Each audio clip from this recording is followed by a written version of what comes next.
allá donde se cruzan los caminos,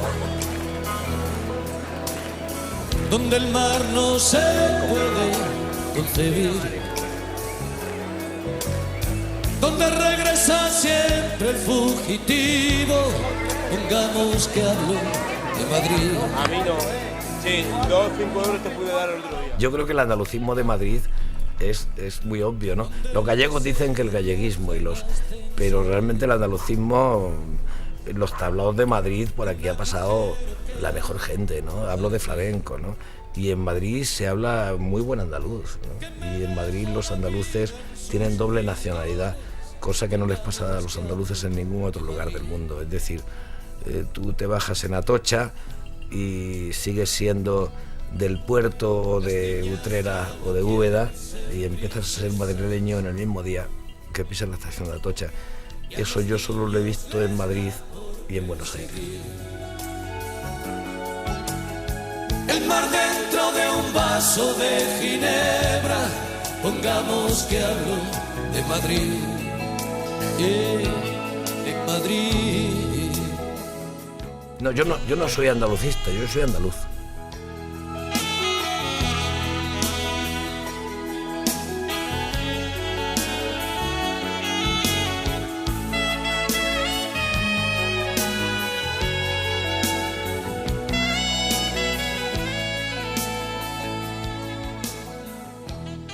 Es casi empezado por el... Bueno, a ver, dime. Se va a parecer muy preparado, pero ya haremos risas. Y el babi de los padres salesianos y el rosario... No, mi infancia era un cuartel, sí. No, el cuartel no era el colegio. El cuartel era la vida entera. El cuartel era el franquismo. Todo el mundo daba órdenes. El padre, la madre, el municipio, el sindicato, los curas, yo siempre he dicho, me habrás oído contar muchas veces, que no tengo la menor nostalgia de la infancia, que no entiendo eso que leo en todos los escritores y en todos los cantantes de que la infancia es el paraíso. Para mí era un lugar de donde escapar, y no me refiero a Andalucía, me refiero a la infancia, de donde huir de esa grisura, de esa cosa terrible que había. El mejor regalo que me hicieron en mi vida fue una llave, la llave de la primera pensión que tuve en Granada, ¿no? Para poder volver cuando quería y cuando... El cuartel era el franquismo, eran los años de la caverna. Cuando era más joven, viajé en sucios trenes que iban hacia el norte y dormí con chicas que lo hacían con hombres por primera vez. Mi infancia era un cuartel, una campana y el babi de los padres salesianos, y el rosario 8 lunes por semana y los sábados otra de romanos. Pero sí, eso era en Úbeda, los salesianos eran de Úbeda, la campana era la de la iglesia de San Pablo y el babi era el babi que llevábamos los de pago, porque los gratuitos llevaban un babi peor. Así que yo tenía un amigo que vivía en la casa de al lado, pero yo era de pago y mi amigo era gratuito y no nos dejaban jugar juntos en el recreo y teníamos que entrar por puertas distintas. Y nunca llegaba pasado mañana. Bueno, pues aquí en el Paseo Mercado, en la casa que tenemos aquí atrás, nació hace 54 años Joaquín Sabina, hijo de Jerónimo y de Adela, hermano de Paco, y aquí pasa su infancia y juegan pues con pelotas de badana, juegan a lo que jugaban los críos en esa época, y sobre todo juegan a guerreros. Y él guerrea con unas espadas magníficas, una espada de madera que le confecciona a su abuelo, Ramón, que son la envidia seguramente de la pandilla.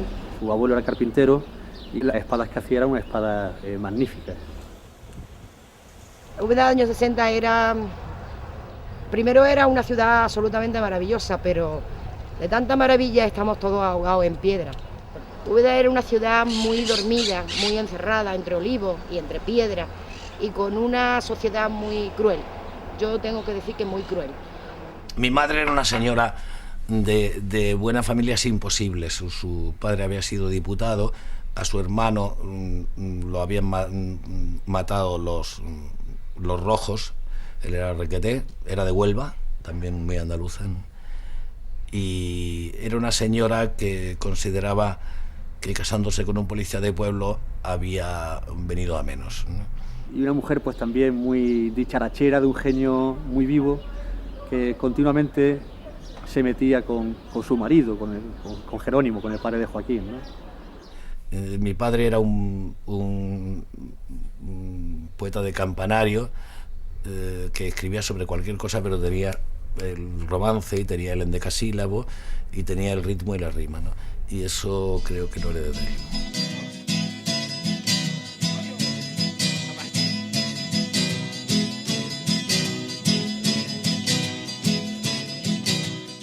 Estamos en el balneario de Canena, en el balneario de San Andrés, y este lugar de veraneo fue el lugar de veraneo de la familia de Joaquín durante muchos años, ¿no?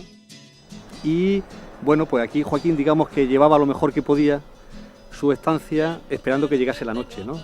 Cuando llegaba la noche, pues Joaquín, digamos que era un poco el rey. Dense prisa si me quieren enterrar, pues tengo la costumbre de resucitar. Los guateques se hacían en una azotea que hay próxima por aquí. Empezaban siendo guateques normales y corrientes, de baile suelto y agarrado, pero terminaban siendo siempre un pequeño recital de Joaquín. Pasando de modas, pasándolo bien. Bueno, Chispa seguramente fue su novia, ¿no? La novia con mayúsculas, ¿no? Hija de un hombre importante en Úbeda, de un notario, y una mujer que seguramente, pues, en fin, jamás olvidó Joaquín, ¿no? Ni recuerdo cuando lo conocí, no lo puedo recordar, porque estaba allí siempre. Forma parte de mi vida de Úbeda desde que llegué. Allí decían que era feo, a mí me parecía maravilloso. Era desgarbado, delgado, primero sin pelo, después ya llegó la época de los pelos largos. Tenía todo lo que tenía que tener, era la más guapa, la más simpática. Sus padres se oponían radical y frontalmente. Los míos estaban encantados porque era subir un poquito de clase, su padre era el notario del pueblo, ¿no? Él iba a estudiar filosofía y letras como todos los progres de aquella época, entre ellas yo, que para eso lo hice y estoy encantada, pero él siempre tuvo la guitarra y siempre escribía cancioncillas y se metió en un pequeño grupo musical muy cutre, muy hortera, que había en Úbeda. Se llamaba The Merry Young, los jóvenes alegres. Y luego siempre nos daba muchísimo la lata cuando nos juntábamos, que decaían las conversaciones y había 4 vinos, pues Joaquín cantaba y cantaba y cantaba y cantaba. Para alejarla de mí y por otros motivos que no vienen al caso, sus padres se mudaron a Granollers y mi amigo Paco Puentes, que ahora es general del ejército, y yo cogimos una tienda de campaña y aparcamos en un descampado, acampamos, que había al lado de su casa, así que cuando su padre se levantó por la mañana a afeitarse, vio a ese par de impresentables que habían ido a Granollers. Tengo que decir que eso ablandó el corazón de la madre de Chispa, que de ese momento empezó a pensar que ese chico la quería, puesto que hacía esas locuras. No estaba bien visto, pero fue una cosa muy buena, porque, bueno, aumentó nuestras ansias de provocación, ¿no? Y mi padre, pues, el pobre, se acostumbró. Mi madre antes, mi padre después, pero se acostumbró. Y desde luego era maravillosa.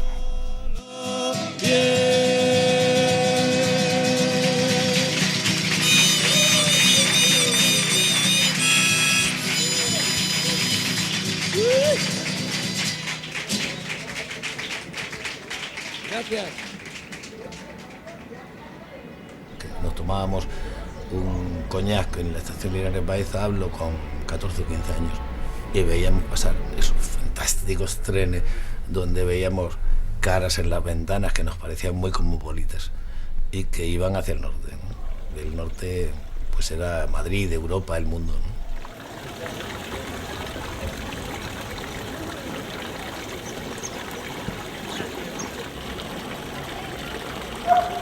Absolutamente todo lo que soy, todo lo que he hecho, me refiero a lo bueno, no a lo malo. Todo lo que me ha pasado en la vida, sin Granada no hubiera sido posible. Es decir, yo era un provinciano soñador, más torpe que Madame Bovary. Llegué a Granada y encontré una especie de aristocracia intelectual donde estaban Pablo del Águila, Bernabé López García, no sé si Juan Carlos Rodríguez, ¿no?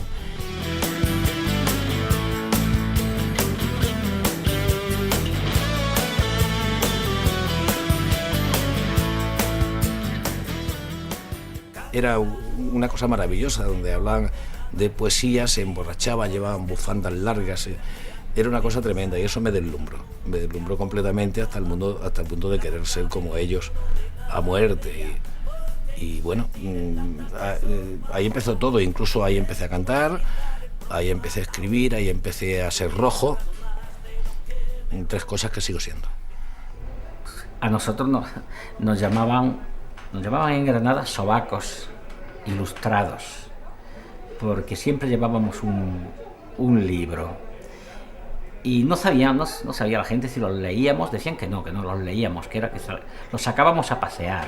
Un día sacábamos a pasear a Boris Vian, otro día a Baudelaire, otro día a Rafael Alberti, y recuerdo un día Joaquín que iba con los heraldos negros de César Vallejo.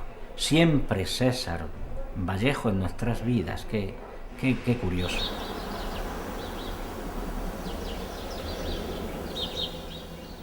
Cuando llegó Joaquín Sabina a Granada, bueno, era una ciudad, pues la ciudad siempre es una ciudad de provincias, la ciudad que decía Lorca de la peor burguesía, pero con una universidad, yo diría que muy potente, por la sencilla razón de que la mitad de las clases eran impartidas en las tabernas.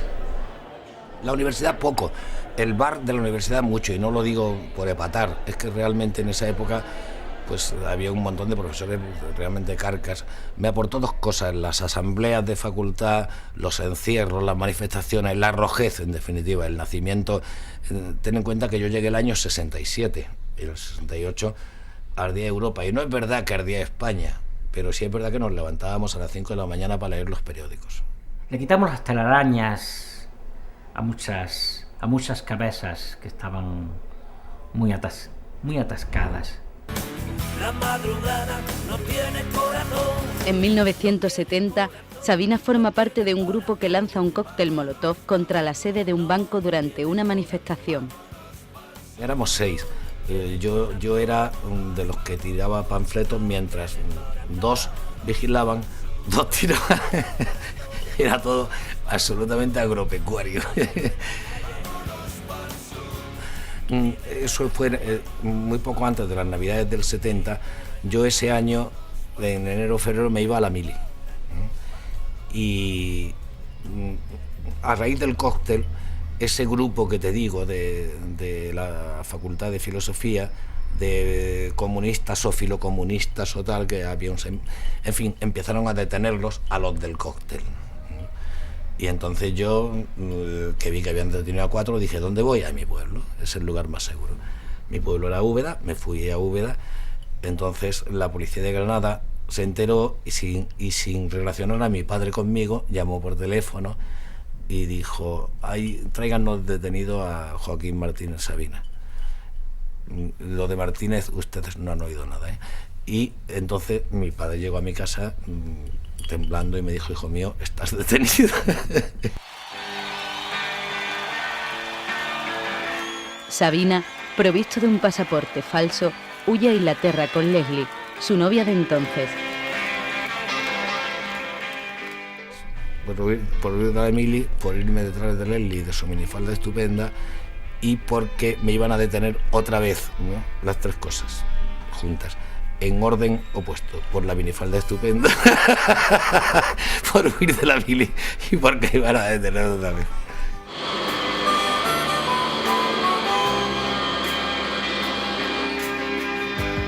Primero nos vamos a Edimburgo 3 meses y yo me sentía manco, cojo de las 3 piernas y inútil, porque no hablaba una palabra de inglés y hasta para tomar el metro tenía que venir Leslie conmigo.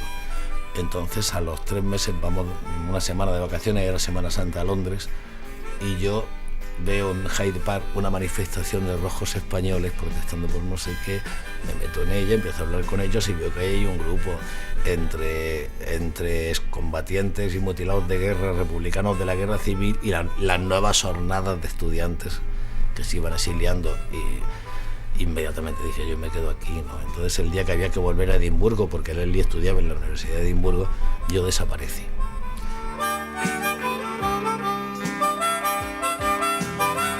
empezaba el movimiento de los ocupas y además eran casas abandonadas, pero no tan abandonadas. Es decir, yo he vivido en casas con unos muebles victorianos magníficos y con luz y agua y por no decir teléfono, ¿no? Y era estupendo. Y como eran los aledaños de Portobelo, que era esa zona de pubs y de marihuana y del reggae, empezaba en esos años y tal. Y era también los principios del punk y la resaca de los Beatles y de los Rolling. La verdad es que fue una época fantástica para vivir.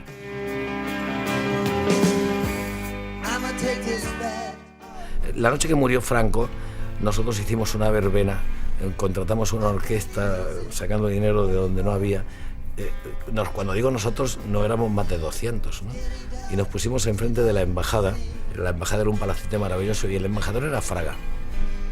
Así que pusimos una orquesta y bailábamos, ¿no? Y hay que decir que había gente que entraba y nos miraba con cara de asco, pero hay que decir que muchos ingleses, pasaban con sus coches y nos dejaban botellas de champán o tal.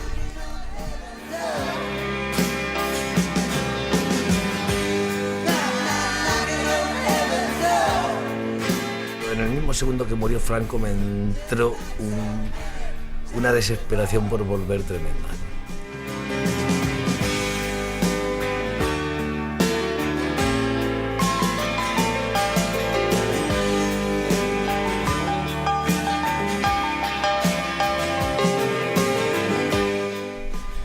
Pues el trance fue durísimo, porque claro, yo tenía 28 años, venía de hippie, de Londres, de vivir una libertad que en esos años fue mucha, ¿no?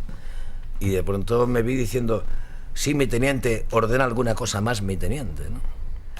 Y luego pensé que había que dormir fuera del cuartel y me casé. Pero no está dormir fuera del cuartel, ¿no?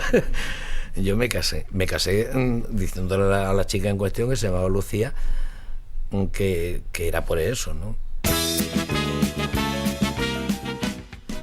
Primero, lo de hacer un disco fue una especie de casualidad. Unas canciones, esas últimas que yo había hecho en Londres, este amigo Publio Mondeja, mi protector, las llevó a Moviplay. Entonces me dijeron que sí, estando en la mili. Naturalmente, a mí el disco me daba igual.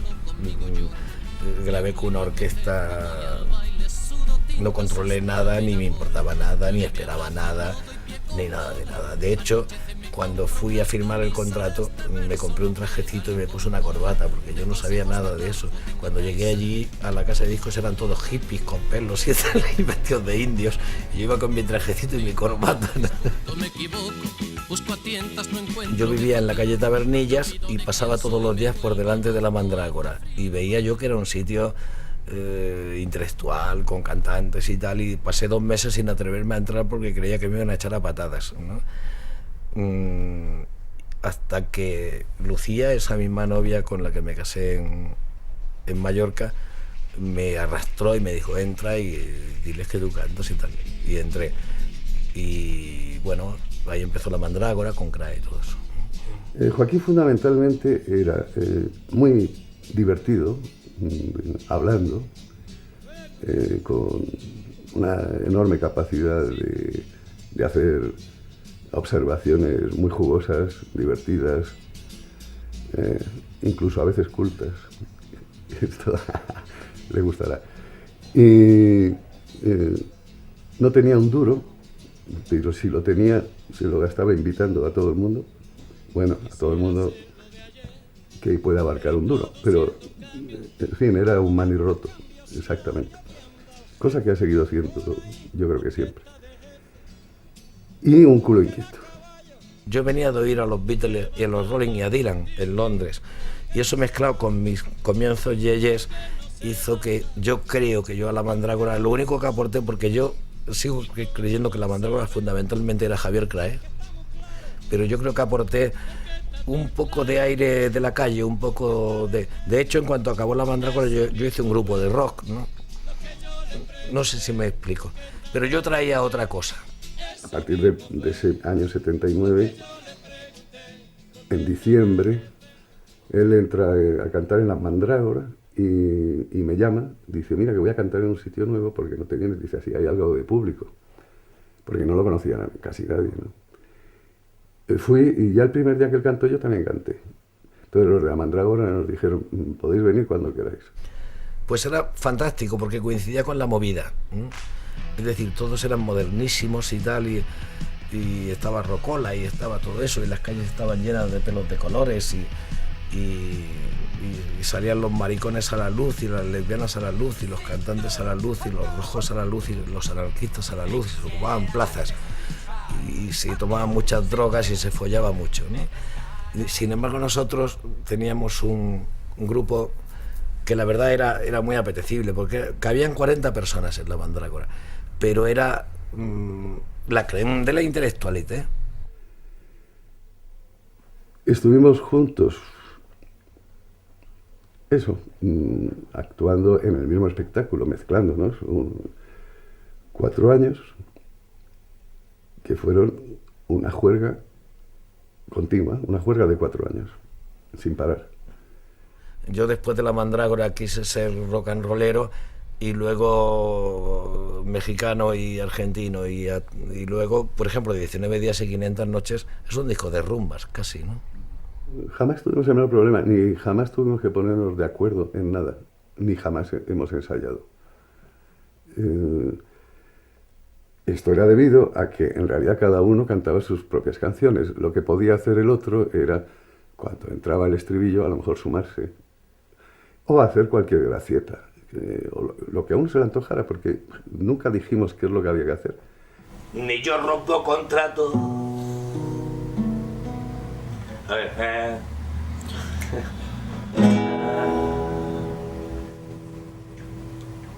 ¿cómo es, Jime? Ni tú compras, ¿verdad? No. Ni yo, bueno. La voy a hacer, Jime, tráeme la letra de Con dos camas vacías, por favor. Ni tú bordas pañuelo.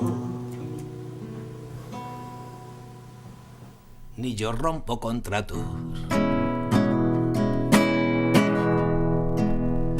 Ni tú mueres por celo. Ni yo mato por ti. Antes de que me quiera, como se quiere a un gato, me largo con cualquiera que se parezca a ti. De par en parte abro las puertas que me cierran. Me cuentan que el olvido no te sienta tan mal. La paz que has elegido es peor que mi guerra. Aquella que ha venido parece un hospital. Ya no sé, porque no me acuerdo.